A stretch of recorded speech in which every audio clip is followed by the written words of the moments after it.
Hello' everyone, বিভাছ কিচেনত আপোনালোক সকলোকে স্বাগতম জনাইছোঁ। আজি মই আপোনালোকৰ ওচৰত লৈছোঁ আলু পৰঠা বনোৱাৰ ৰেচিপিটো। এতিয়া আলু পৰঠা বনাবৰ বাবে মই 4টা আলু আগতীয়াকৈ বইল কৰি লৈছোঁ আৰু এনেদৰে মাজেৰে দুভাগ কৰি লৈছোঁ। তাৰপিছত এতিয়া মই হাতেৰে এনেদৰে অলপ পিটিকা কৰি ল'ম গোটেইখিনিয়ে। এনেদৰে মই এইখিনি পিটিকা বনাই ল'লোঁ। তাৰপিছত এতিয়া মই গৰম তেলত এটা সৰু সৰুকৈ পিঁয়াজ কাটি থৈছিলোঁ, সেইটো দি দিলোঁ আৰু তাত নিমখ অকণমান সোৱাদৰ অনুযায়ী আৰু অকণমান হালধি গুড়ি দি দিছোঁ। পিঁয়াজটো মই একেবাৰে মিহিকৈ কাটি লৈছোঁ।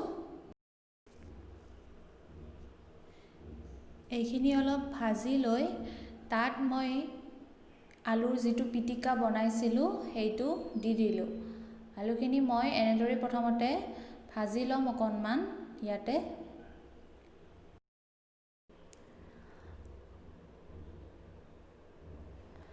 আলুখিনি মই ভালদৰে ভাজি লৈ ল'লোঁ, হৈ গৈছে প্ৰায়।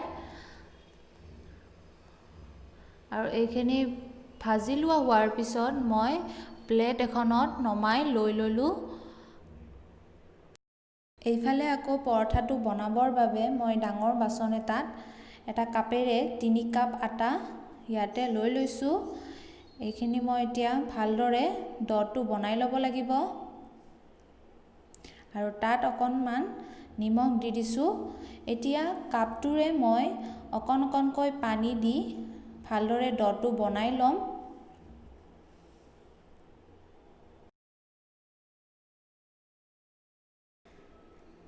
ড'টো ভালদৰে বনাই লোৱা হৈ গ'ল।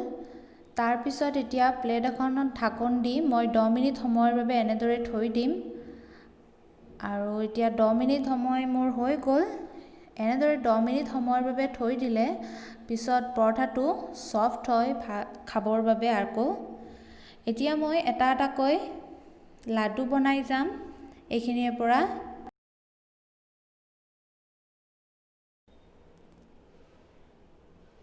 লাডুটো বনাই লোৱা হোৱাৰ পিছত ইয়াত অকণমান আটা লগাই এতিয়া মই বেলি ল'ম।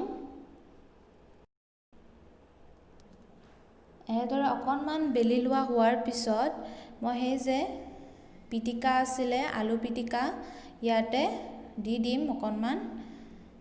তাৰপিছত এতিয়া এয়া আপোনালোকে দেখিছে মই চাৰিওপিনে ভালদৰে মেৰিয়াই দিছোঁ আৰু তাৰপিছত আকৌ আগৰ নিচিনাকৈ লাডুটো বনাই ল'ম আৰু তাৰপিছত তাত আটা লগাই আকৌ মই লাহে লাহেকৈ বেলি যাম একেদৰেই।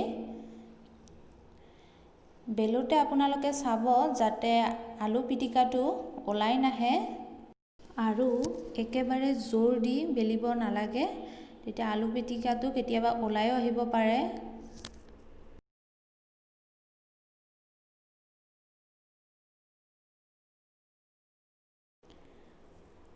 আৰু এয়া চাওক মোৰ এখন বেলি লোৱা হৈয়ে গ'ল, মোৰ আলুখিনিও ওলাই নাই অহা কাষেৰে।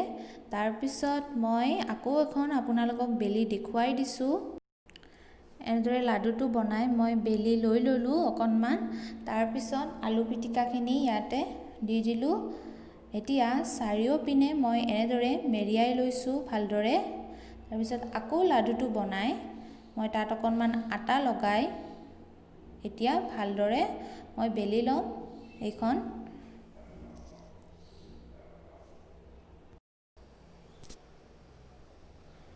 এইখনতো আপোনালোকে মন কৰিব পাৰে মোৰ আলুখিনি ওলাই নাই অহা কাষেৰে, সেইবাবে আপোনালোকে আলুটো দি উঠি বেলোতে অকণমান লাহেকৈ ভালদৰে সাৱধানেৰে বেলি ল'ব।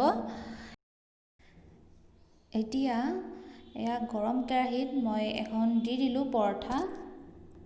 আপোনালোকে টাৱাতো বনাব পাৰে, মই সাধাৰণতে কেৰাহীত বনাই বেছি ভাল পাওঁ, সেইবাবে কেৰাহীতে বনাওঁ। আৰু মই মাজে সময়ে এনেদৰে পৰঠাখন লুটিয়াই আছিলোঁ। তাৰপিছত ইয়াত এতিয়া মই তেল লগাই দিছোঁ কটনেৰে। আপোনালোকক মই ডাল পৰঠা ভিডিঅ'টোত দেখুৱাইছিলোঁৱে যে তেল আপোনালোকে বটলেৰেও এনেদৰে দিব পাৰে। কিন্তু মই কটন ইউজ কৰোঁ কাৰণ কটনেৰে দিলে ভালদৰে লাগি যায়। আপোনালোকে কোনোবাই যদি এতিয়াও ডাল পৰঠাৰ ভিডিঅ'টো চোৱা নাই, মই ডেছক্ৰিপশ্যনত লিংকটো পঠাই দিম বাৰু, আপোনালোকে চাই ল'ব পাৰে। তাৰপিছত মই এনেদৰে ভালদৰে তেলটো লগাই আনটো ছাইডেও এনেদৰে লুটিয়াই দিছোঁ। আৰু এয়া 2 মিনিটমান সময় হৈ যোৱাৰ পিছতে চাওক মোৰ এখন পৰঠা হৈয়ে গ'ল, ধুনীয়াকৈ ফুলি উঠিছে। এইখন হৈয়ে গ'ল প্ৰায় বনোৱা। আৰু তাৰপিছত মই প্লেটত এনেদৰে নমাই ল'লোঁ। বাকী এখন পৰঠাও মই এনেদৰে বনাই যাম, কিন্তু মই আপোনালোকক ভাবিছোঁ আকৌ এখন পৰঠা বনাই ভিডিঅ'ত দেখুৱাই দিওঁ।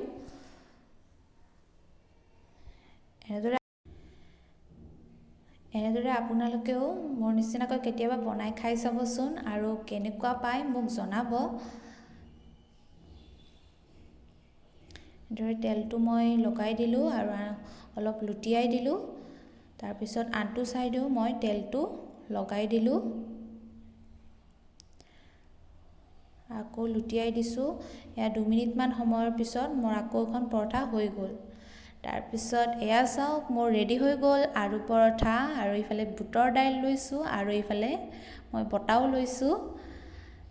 এয়া চাওক ধুনীয়া ছফ্ট হৈছে। মই এখন আপোনালোকক লৈ দেখুৱাই দিছোঁ। আপোনালোকে এনেদৰে কেতিয়াবা বনাই খাব আৰু মোক জনাব যে আপোনালোকে কেনেকুৱা পাইছেনো। ধন্যবাদ জনালোঁ আপোনালোক সকলোকে গোটেই ভিডিঅ'টো চোৱাৰ বাবে। আকৌ আগলৈও এনেদৰে চাই থাকিব বুলি আশা থাকিলে, আৰু শেষত গৈ মোৰ বিভাছ কিটচেন চেনেলটো ছাবস্ক্ৰাইব কৰি দিব একেবাৰে নাপাহৰিব।